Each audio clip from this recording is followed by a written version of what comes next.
मानसिक बीमारी से जूझ रही मेजर की बेटी अंजना। अंजना के घर को फर्जी दस्तावेजों के जरिए उनसे छीन लिया गया। वो सालों से इंसाफ का इंतजार कर रही थी। हार कर उन्होंने सीएम योगी से शिकायत की। फिर जो हुआ उसने सबको चौंका दिया।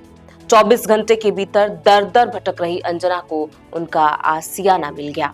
लखनऊ के इंदिरा नगर का A418 नंबर मकान गुरुवार को खुला, लेकिन उस दिन दरवाजे के साथ सिर्फ ताला नहीं खुला, बरसों की पीड़ा, अकेलापन और टूटी हुई उम्मीदें भी दरक गईं। यह किसी आम घर की कहानी नहीं थी, यह अंजना की वापसी थी।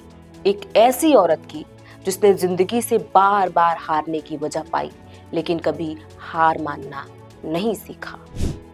जिस घर में कभी पिता की सख्त लेकिन सुरक्षित मौजूदगी थी, भाई बहन की हंसी गूंजती थी, वही घर धीरे धीरे यादों का खंडहर बन गया। पिता चले गए, फिर भाई बहन भी। हर मौत ने अंजना से कुछ ना कुछ छीन लिया, कभी सहारा, कभी मुस्कान और अंत में उनका मानसिक संतुलन। दर्द इतना गहरा था कि उनका मन भी उनका साथ छोड़ने लगा। बीमारी ने उन्हें कमजोर किया, लेकिन उनकी आत्मा को नहीं तोड़ सकी। एक समय ऐसा आया जब अंजना ने मान लिया था कि वह घर, वह पहचान, वह अतीत सब हमेशा के लिए खो चुका है। जिन दीवारों से उन्होंने जीवन की सुरक्षा महसूस की थी, वही उनसे छीन ली गई थी। फिर भी टूटे हुए मन के किसी कोने में एक उम्मीद सांस ले रही थी कि सच पूरी तरह हारता नहीं है। और जब वर्षों बाद वह उसी घर के आंगन में खड़ी थी, तो आंखों में सिर्फ आंसू नहीं थे, बल्कि जीत की खामोशी चमक रही थी। यह एक औरत की अपने घर में वापसी भर नहीं थी, यह उस विश्वास की वापसी थी कि हालात कितने भी अंधेरे में क्यों ना हो, इंसान का हक और हौसला आखिरकार रास्ता खोज ही लेता है। आखिर हुआ क्या था? अंजना बीमार कैसे हुई? उनसे उनका घर किसने और कैसे छीन लिया? चलिए विस्तार से समझते हैं।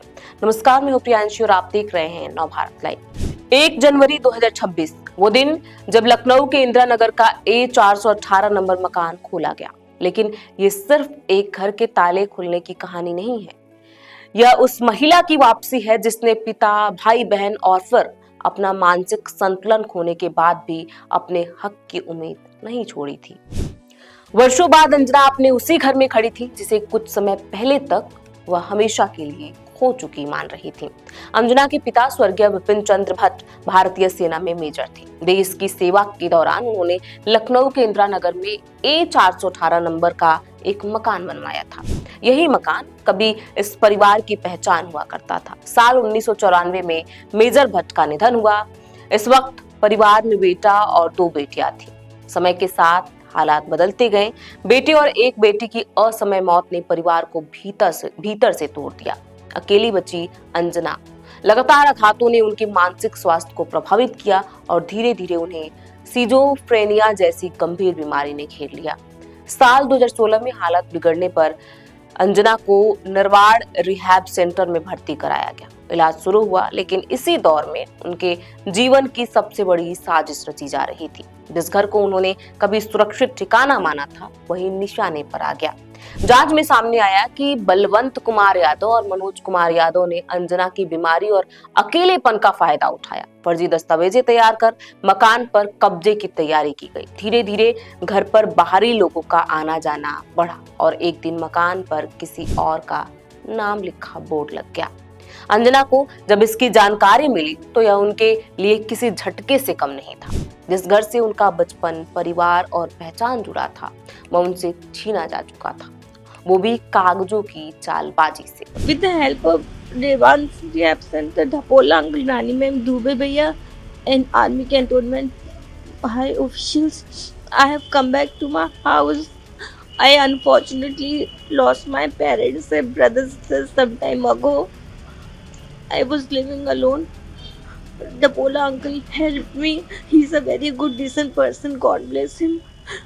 अब मैं अपने रानी दीदी, Tapola uncle, army officials, high officials की तरफ से दुबे भैया को बहुत धन्यवाद देती हूँ। मुझे अपने पेरेंट्स का, अंकल ब्रदर्स डे का घर बाद में मिल लिया। Thanks to all of you, God bless all you, wish you happy new year भैया, ऑल ऑफ यू। चीफनेस, हम लोग की चीफनेस से योगी अंकल बहुत अच्छे हैं, बहुत महान है। उन्होंने मेरी दुख में सहायता की है। भगवान उनका भला करे, God bless him, he is a very good person. I give special thanks to our chief minister Adityanath Yogi uncle. Thank you uncle for helping me so much, God bless you. Rehab centre के doctor Santosh Dubey बताते हैं कि अंजना ने पहले स्थानीय थाने में शिकायत दी। 6 दिसंबर को लिखित प्रार्थना पत्र दिया गया, लेकिन कार्यवाही की रफ्तार धीमी रही। अंजना मानसिक बीमारी से जूझ रही थी, लेकिन हालात की गंभीरता उन्हें पूरी तरह समझ में नहीं आ रही थी। डॉक्टरों और शुभचिंतकों ने उनका साथ दिया, पर कब्जाधारियों के हौसले बुलंद थे। अंजना को महसूस होने लगा कि यदि अब भी आवाज नहीं उठाई तो सब कुछ हमेशा के लिए हाथ से निकल जाएगा। 31 दिसंबर की शाम अंजना मुख्यमंत्री से मिलने पहुंची। उन्हें पूरी बात विस्तार से बताई गई। मुख्यमंत्री कार्यालय से निर्देश मिलने के बाद मामला अचानक गति में आ गया। स्थानीय पुलिस और प्रशासन हरकत में आया, दस्तावेज खंगाले गए, जमीन रिकॉर्ड की जांच हुई और पूरे घटनाक्रम को जोड़कर देखा गया तो गुरुवार की सुबह एक तस्वीर साफ हो चुकी थी। जांच में फर्जीवाड़ा सामने आया और दोपहर में से पहले ही अंजना को उनका मकान वापस दे दिया गया। मौके पर मौजूद पुलिस अधिकारियों की निगरानी में ताले खुलवाए गए। जैसे ही अंजना घर के अंदर दाखिल हुई, उनकी आंखें भर आईं। वे एक एक कमरे में गईं। घर के बाहर आकर उन्होंने नारियल फोड़ा, दीप जलाया और फूल रखे। अंजना फूट फूट कर रोने लगी। पुलिस ने इस मामले में बलवंत कुमार यादव और बबलू और मनोज कुमार यादव को गिरफ्तार कर लिया है। एसपी गाजीपुर अनिंद विक्रम सिंह के मुताबिक आरोपियों के खिलाफ धोखाधड़ी और कूटरचना के से जुड़े साक्ष्य मिले हैं। फर्जी दस्तावेजों और अन्य सामग्री जब्त कर लिए गए। पुलिस का कहना है कि पूरे मामले की विस्तृत जांच जारी है ताकि यह पता लगाया जा सके कि इस फर्जीवाड़े में कौन कौन शामिल था। अंजना भट्ट पुत्री विपिन चंद्र भट्ट के द्वारा थाना गाजीपुर पर एक प्रार्थना पत्र प्रस्तुत किया गया कि उनके मकान संख्या A418 पर बलवंत यादव नाम के आदमी ने अवैध रूप से कब्जा कर लिया है। इस संबंध में उनके प्रार्थना पत्र पर जांच कर मुकदमा थाना गाजीपुर पर सुसंगत धाराओं में पंजीकृत किया गया। वर्तमान में साक्ष्यों के क्रम में विवेचना जारी है। अग्रिम विधिक कार्रवाई की जाएगी। इस पूरी खबर पर आपकी क्या राय है? आप क्या सोचते हैं? हमें कमेंट बॉक्स में लिख कर जरूर बताएं। बहुत बहुत शुक्रिया।